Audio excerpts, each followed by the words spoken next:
Hi, friends. Do not be afraid. How many times is that said in the Bible? And by God Himself? And how many times is it said by Jesus? 1 Kings 17. It's the story of Elijah. And Elijah is, he's afraid because he's about to die. He's traveling through the desert. He's had a lot of bad stuff happen in his life, and he's just about out of gas.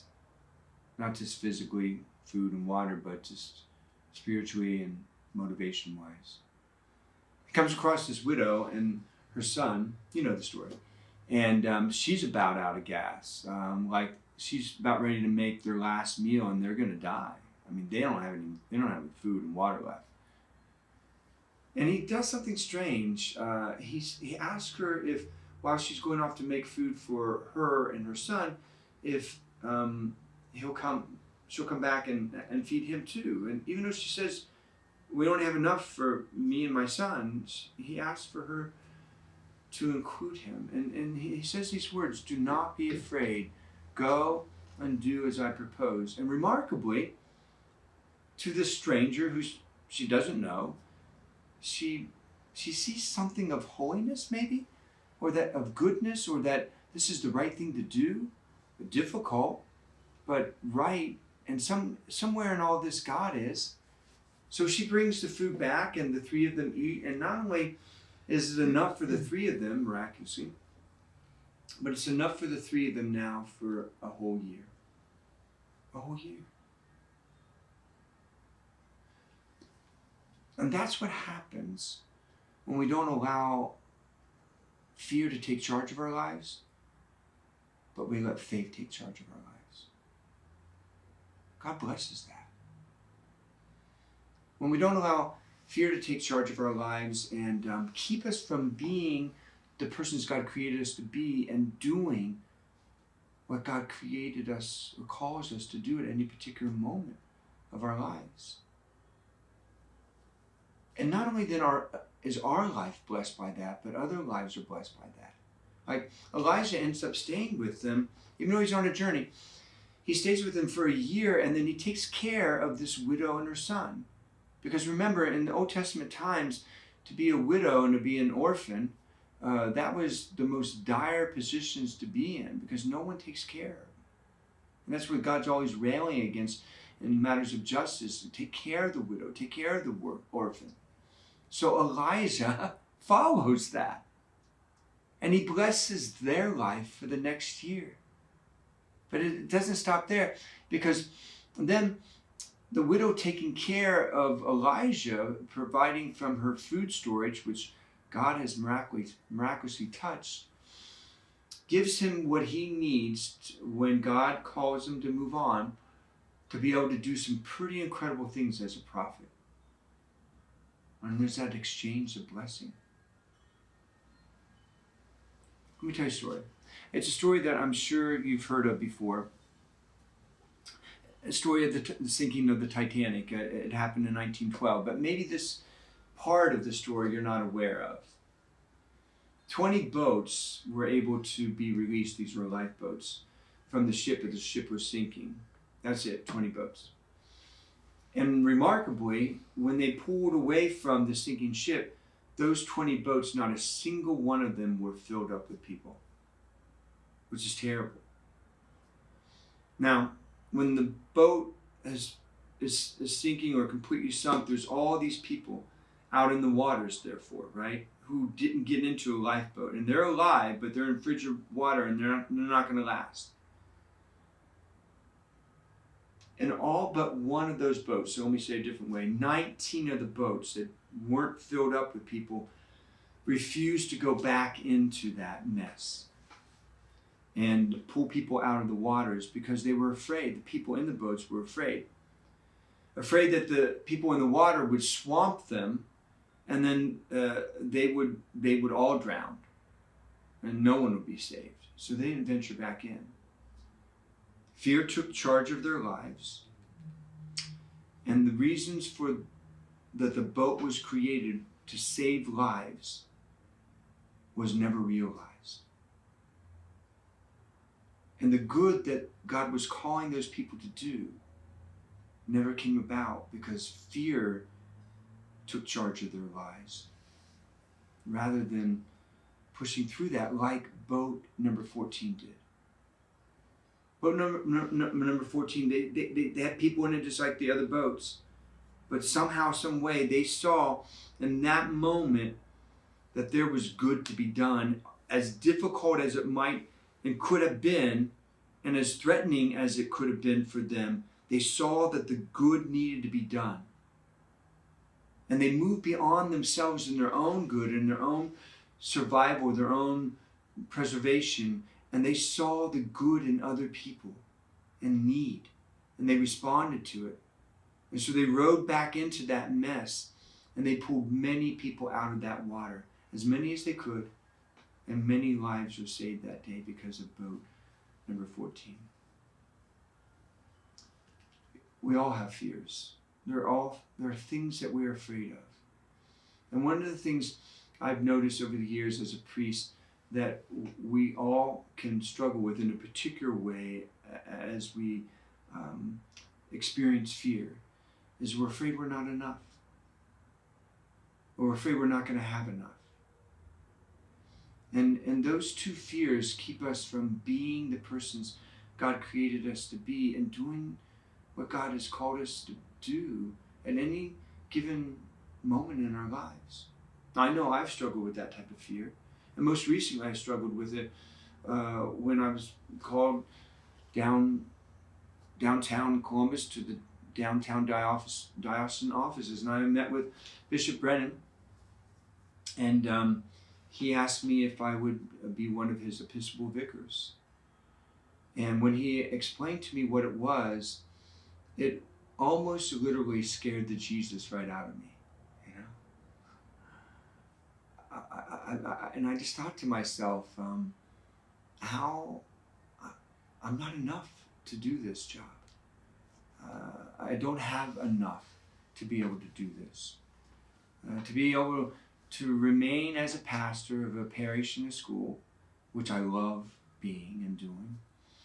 And in addition to that, how am I going to have enough time to take on these duties, energy, stamina, perseverance, creativity?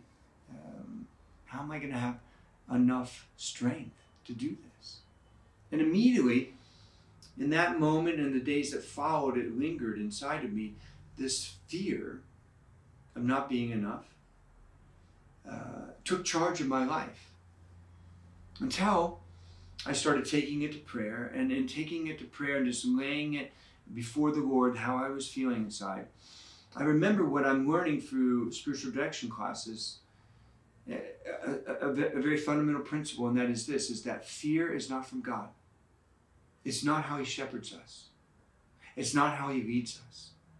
And in fact, fear is not only not from God, it's from the enemy of God, and the enemy of humanity is from the enemy.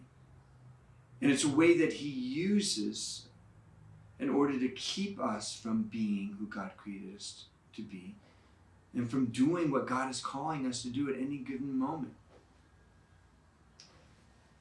And that fear can be a fear of doing a good that we know is going to stretch us, that we know is going to challenge us, that we know is going to inconvenience, that we know could put us in danger even, right? Or it could be a fear that we know that thing we're afraid of is a bad thing for us, right? And not good for us, and an evil. And both fears, if we allow them, they can take charge of our lives, and we never fight against that evil or against that sin or against that temptation or against that bad thing. We acquiesce to it. We overcome it. It possesses us rather than us defeating it, or rather than us doing the good. And so my spiritual director gave me a bunch of scriptures to pray with. I took them into prayer for the next couple weeks, and wouldn't you know it, God showed up in his word. And he spoke to me in the scriptures. And when he spoke to me, it wasn't something I heard in words. He spoke to me in the stirrings and in the feelings and in my heart and in the presence of his being touching my being, you know. He spoke to me in my existence and in that circumstances that I was in. And he said, David, you know, in one way you're right, you're not enough. And that's okay, because I am enough. And I'm more than enough. And I will give you all that you need in order to take on this thing that I'm calling you to do. You just need to trust in me, that I'm more than enough. And it was a beautiful encounter I had with him in prayer, in different ways, day after day, in different scripture passages.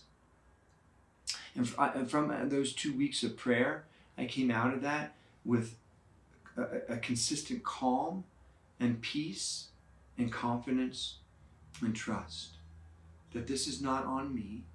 I'm not alone. And you're going to give me day by day, Lord, what it is that you need. And I'm just going to deal with it from day to day. Right? And you're going to help me be a good priest and a good vicar. A good pastor, and also a good priest who's being called to help out his brother priest and help out in the ministry of the diocese. It was such a beautiful consolation. Here's the thing. That widow had to push through her fears. They were very real fears. Because she saw something in the midst of that circumstance, an opportunity to move beyond herself and do a good for another. And in the end, not only was she blessed, but Elijah was blessed, her son was blessed, and then through Elijah, the nation of Israel was blessed. Because she didn't allow fear to take charge of her. And then the people in that lifeboat number 14, similar thing.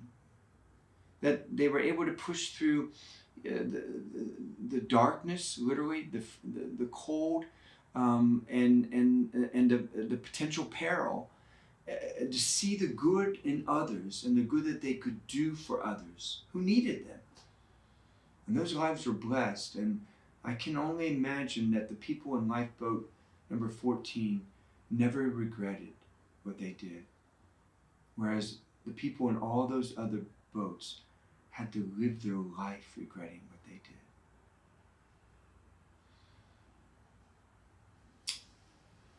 When we don't allow fear, we all have fear.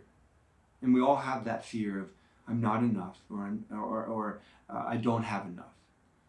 But when we don't allow that fear to take charge of us, but we allow God to take charge of us, and we realize a very fundamental truth that He's enough, and we put ourselves under that truth, and that God who loves us, and then the very things that we were created to do, we will do. And what we were created for will be realized. And our lives will be blessed because of it. And the lives of so many other people will be blessed. Which is what we were created to be and to do. Until next time, friends.